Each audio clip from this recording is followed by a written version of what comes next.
A very good afternoon to everybody present over here. Today, as we know, it's Women Day, and we have with us a budding entrepreneur, Mrs. Ritika Jatin Ahuja. She's an icon of sorts and a name to reckon with.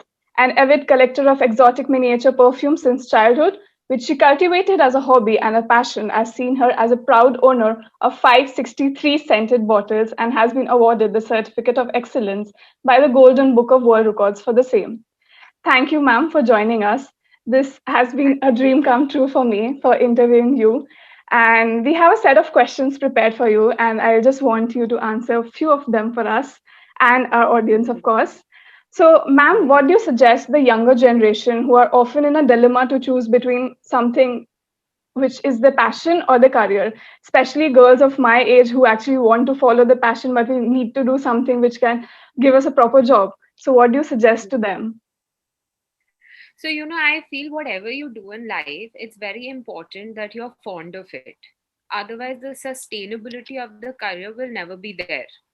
So, if you have a certain passion, one needs to be creative enough to work it out in a manner that you can, make a career out of your passion. So Right. when I used to collect perfumes or when I was fond of the fragrances that I was collecting, I didn't know where it was leading me. Neither did I do any kind of study regarding this topic. But it was eventually, when I started, when Jatin helped me get into the business, it was his idea that why aren't you doing this? It's your passion, why aren't you doing something in the perfume line when you have so much knowledge about it? So it's either someone or it's you yourself who kind of streamline your passion in a way that you kind of make a career out of something that you love. Right, totally. And since younger generations, we believe that there's so much content creation around us that we can Yeah. actually develop a lot of careers out of it. So, yeah, Yeah, I mean, in today's time, if you see whoever's thinking out of the box or whoever is founding something different is kind of catching everybody's eye because one has to do something different or streamline a new thing for themselves to kind of stand out in the crowd. right. So, moving towards a second question. So, you're specialized in the interior design of jets and in the University of Yes. Arts.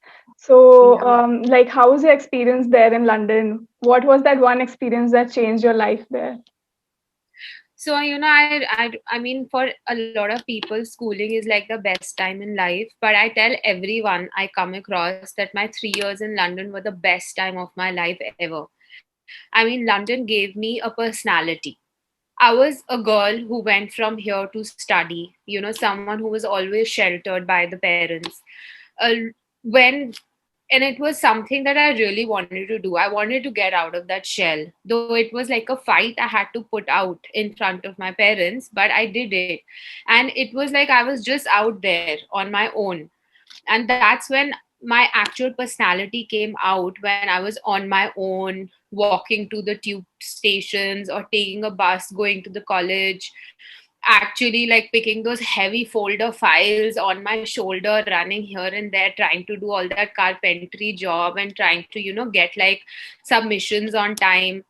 So Right. I feel it really taught me what life was. Life was not like sitting in your bedroom and ordering cold coffee and aloo paratha. It was something very different. Even though I was there out uh, doing some kind of an education for myself, but just to make and live by yourself, cook your own food, wash your own clothes, and still go and walk and get to the college and study.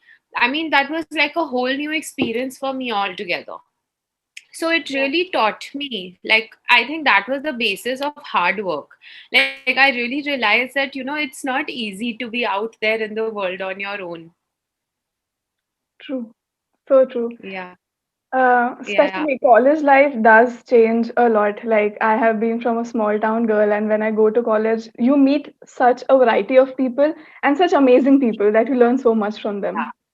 Yeah, because I was the only Indian in my course. Oh. So it was like so many different nationalities, and the first, I think, challenge for me was to kind of break my own boundaries and comfort zone, because I didn't even know what to talk to them about. My knowledge. So first thing, I think I kind of really broadened my horizon of different cultures and religions to understand what is it that I can talk to them about, what's the common front. So, that's when I realized I really need to know much more in life than I actually know. Like, it's not the school education which worked for me over there, but it was just very like a lot of general knowledge and a lot of other things, a lot of being street smart, and like there were a lot of so many different things that I actually had to develop in myself to be out there and to be out, with different kind of people. Definitely agreed to all the points, especially the point where you said that you need to be very street smart. There, you cannot, Yeah. if you're not intelligent, that doesn't matter. You need to be very smart. Yeah, because it's not your school education or your basics of maths or how much you know in your science that people that you can actually put out in conversations. It's very different once you're out there with different kind of people, and especially when you're told to do common projects with them, Right. and then there's a girl from Ghana, and then there's a girl from Greece, and then there's a Pakistani boy, and then there's me, Indian, and then four of us have to come together and we need to deliver a project. So and then we have like a whole month where we have hours and hours to spend with each other, and then we need to come on a common ground. I think it's like it just kinds of brings a different person in you. Totally. So, Yeah. ma'am, like as the CEO of Big Boy Toys, how has life changed for you? Like suddenly you have a family and then you go to work. How do you maintain that life balance? It's actually difficult, but I think one thing that what has drastically changed in me is that I wake up pretty early. Like, I wake up 5 o'clock in the morning. I am in that 5 a.m. club module, because I feel if I don't do that, I don't get anything done.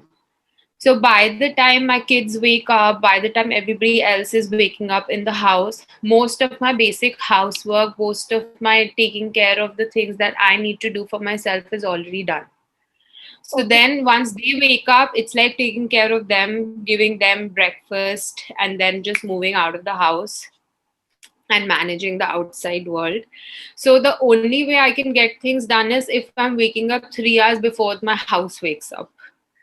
So that's the trick which I've been following since a very long time. I guess if you ask college students to wake at 5 a.m., we sleep at 3 p.m. completing our assignments. So this Yes. change, I guess, only happens once you have kids. So you learn to kind of manage your time, because you can't compromise over there. Right. So I have Mm. a small rapid fire for you, and it revolves around your life and how you take things. So the favorite show you love binge watching whenever you are sad or anything, that show. Gossip Girl. I love Gossip Girl. I'm a total teenager by heart, even till date. Like, I love how Lily Bass dresses up and what Blair does. So I'm very much like a teenager at heart. Okay, favorite TV show in your school life? Friends. Oh, Yeah. Friends. Yeah. Friends Even is now a I can. show.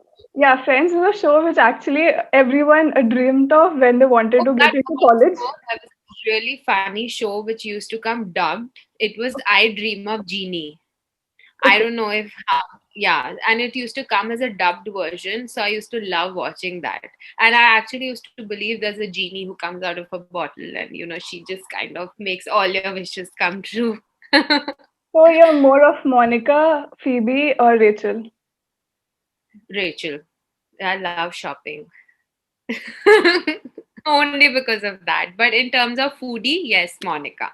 Yeah. And in Because I love terms of eating cleanliness stuff. also, like the OCD of Yeah, cleanliness. yeah, yeah, yeah. I have an OCD issue. Yeah, yeah, big time. So yeah, I think 50% Monica, 50% Rachel. True. Yeah. One gadget you cannot live without. Oh, my phone and my AirPods. I can't tell you. It's like my phone is with me like 24/7 and everybody's irritated. Like, are you like, and I'm like typing and talking at the same time. They're like, we feel like throwing your phone out. I was like, see, I've learned the art of multitasking. I'm listening to what you're saying, but I'm also doing my work side by side. So this is like a very difficult question. I took a lot of time thinking about this. Give me just one perfume name out of your collection which you are very proud of. That this collection nobody can have. That one perfume. Something that I bought from outside or like my own thing. Your own Something that I've, collection. okay. Uh, okay, so one perfume which I'm really proud of. I think, I mean, can I just go get the bottle Yeah, yeah, if sure. you don't mind? So, wait.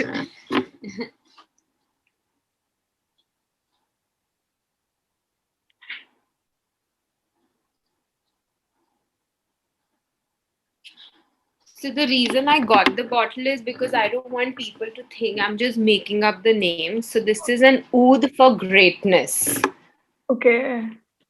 And I picked this perfume up like from London, from Selfridges, and this is by far the best perfume I have ever bought.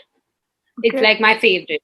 So anyone who actually, this is one perfume that if you wear it, you can actually smell it on yourself for Oh like hours. It doesn't even wash off from your clothes. So my it's God. by far the best perfume if anyone ever wants to invest in a good perfume. One thing which you're obsessed about yourself. Like this is something you cannot. If you, that goes, your personality goes. Okay. Um, Obsessed about myself. I think it's the way I talk. Plus Yeah, one. yeah. I think it's the way I talk because I have this balance of being crisp and also soft. So I come across as a warm person when I talk to and approachable, which I like about myself. Like, I think when people talk to me, they feel comfortable. So I feel that's a very big asset.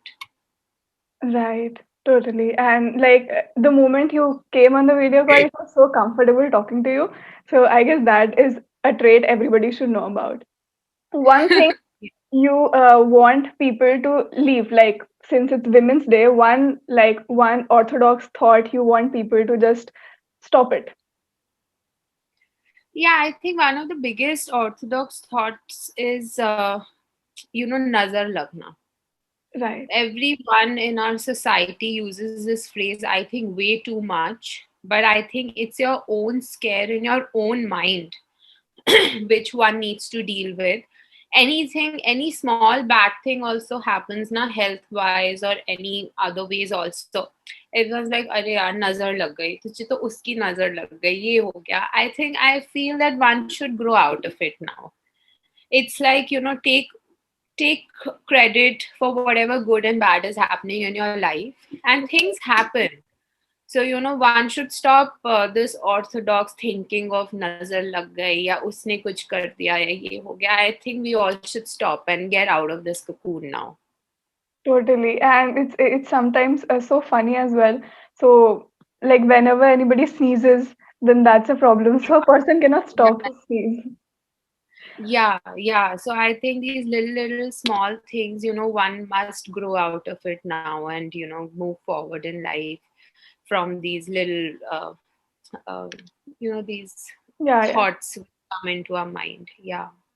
The last question is one mantra which you have always followed since like the time you have always felt, one mantra which you have always followed. Love yourself.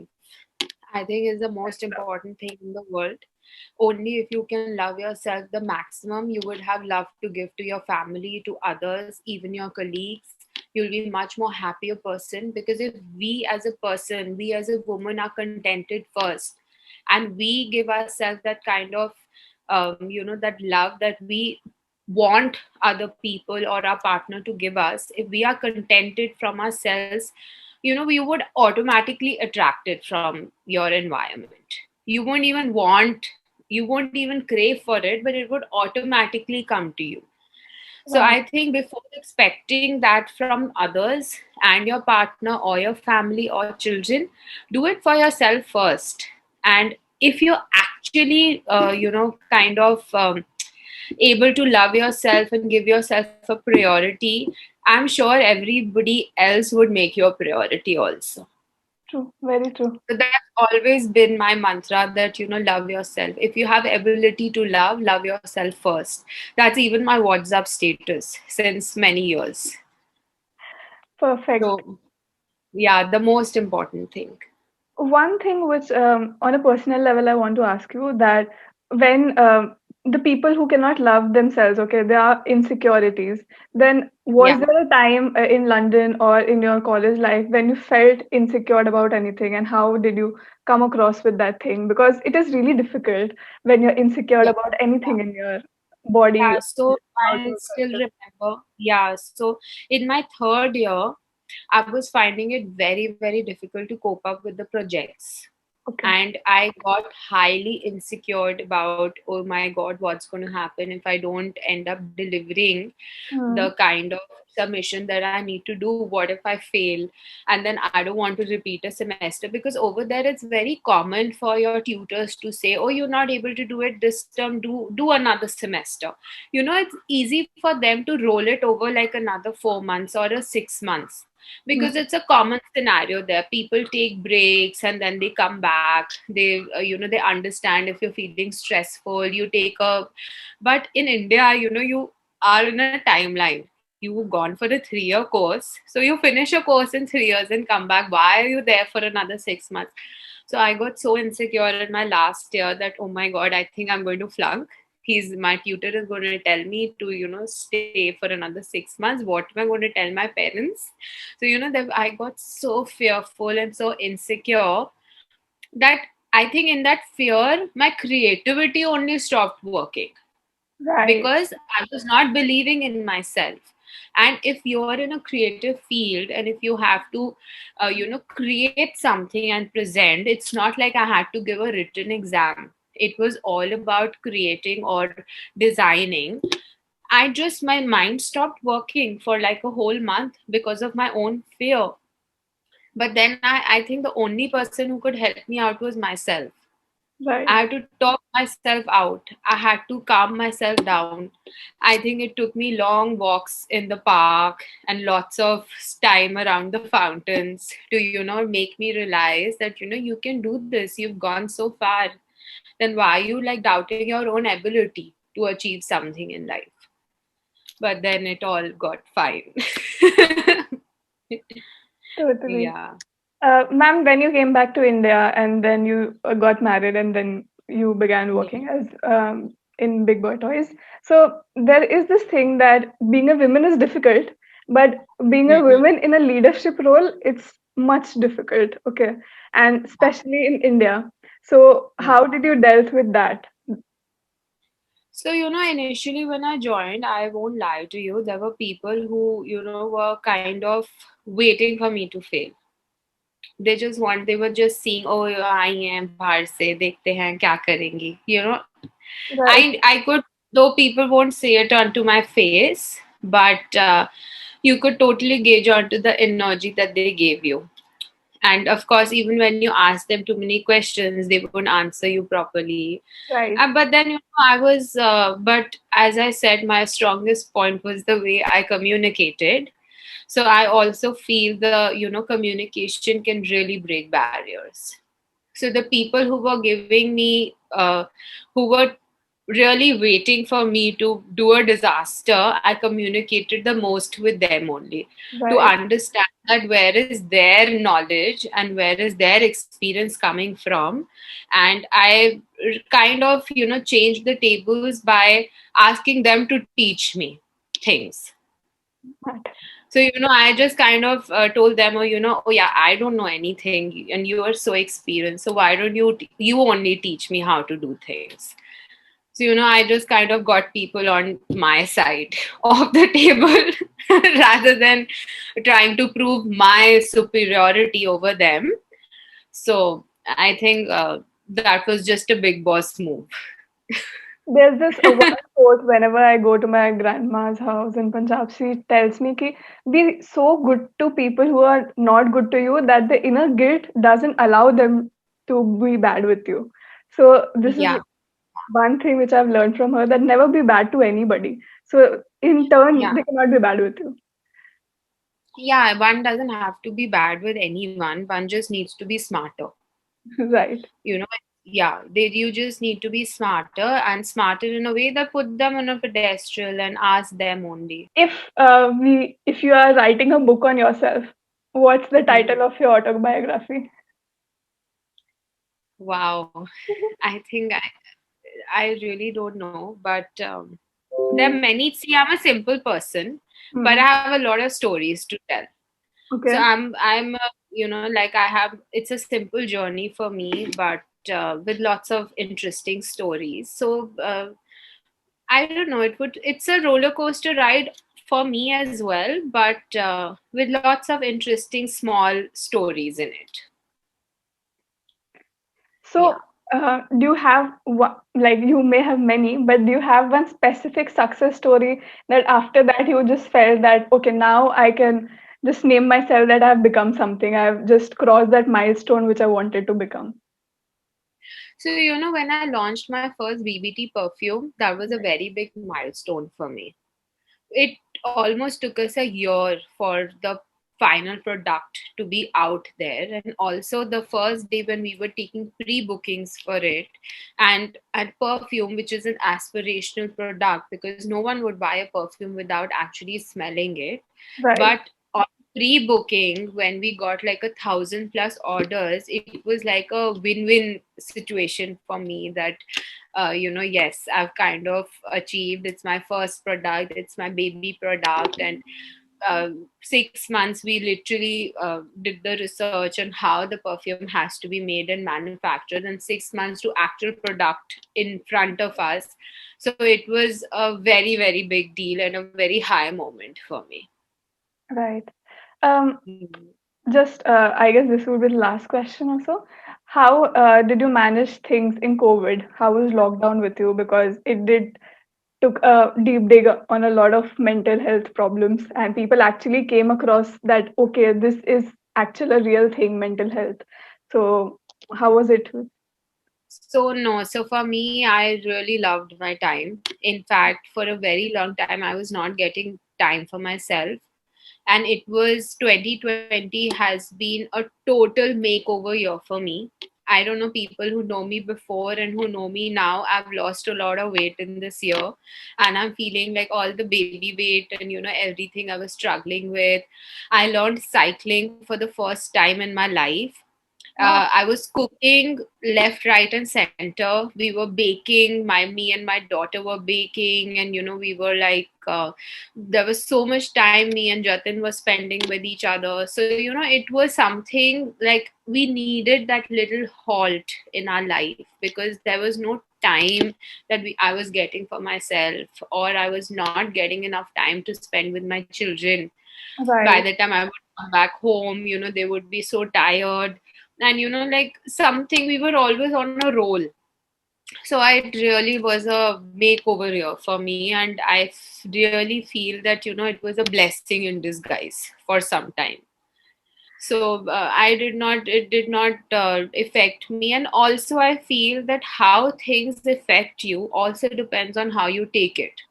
There True. were also, yeah, there were also a lot of people who were feeling depressed sitting at home and not able to manage it. But I took it the other way around. Like, I planned activities throughout the day for my family, or for us to do something new every day.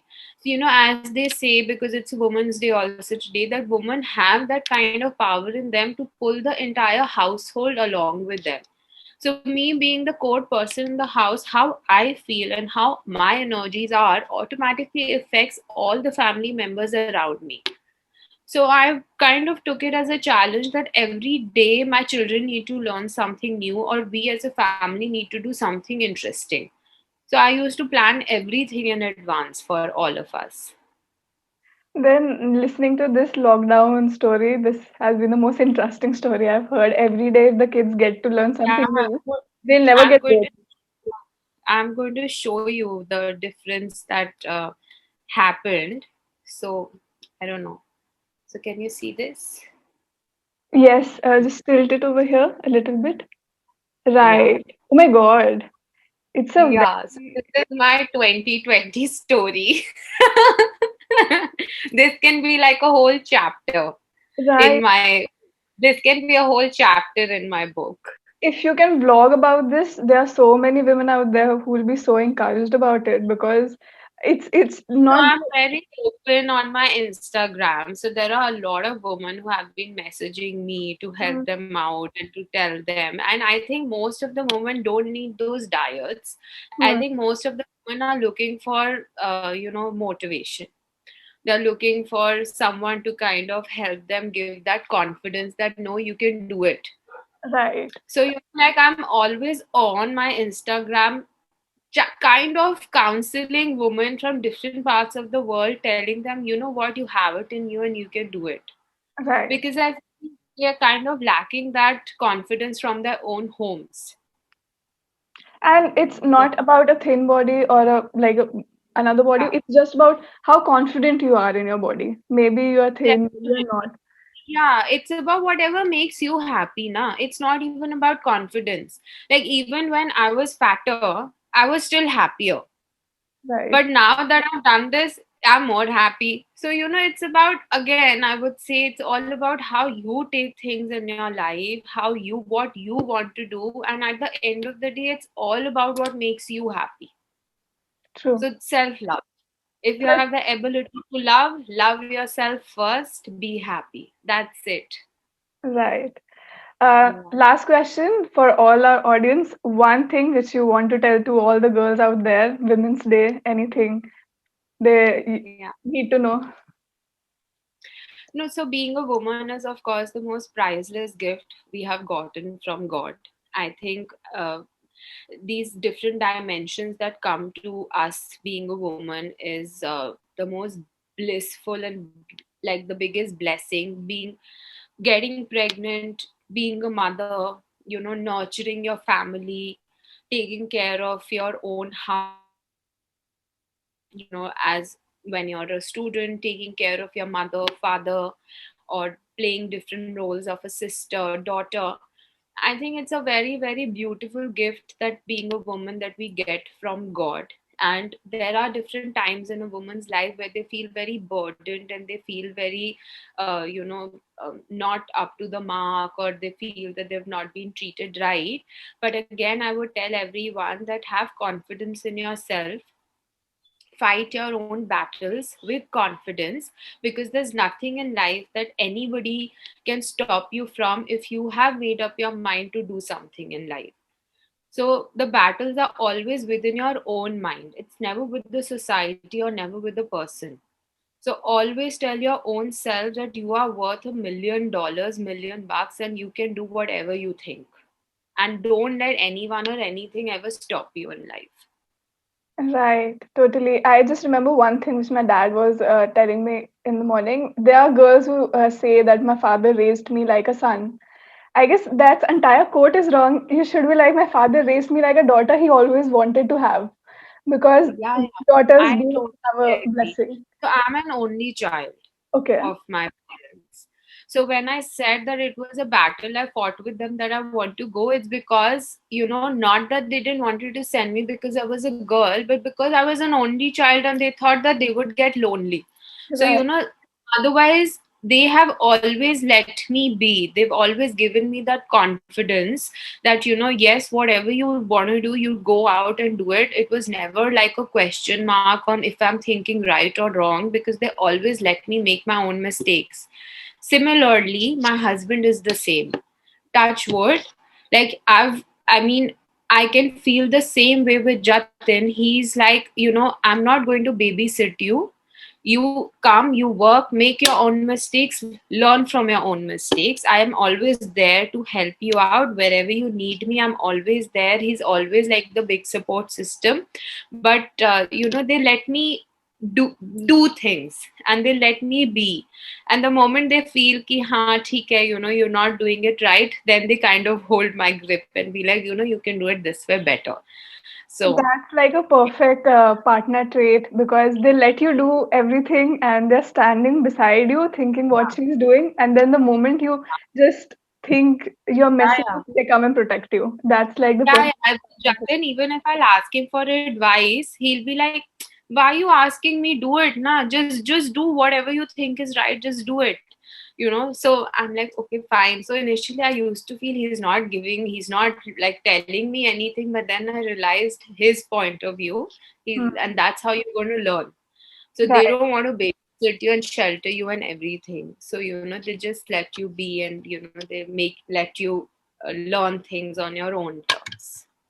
Yeah, with this, we have come to the end, and I don't want to end this, but then we have come to the end of this interview. But Uh, it was lovely talking to you.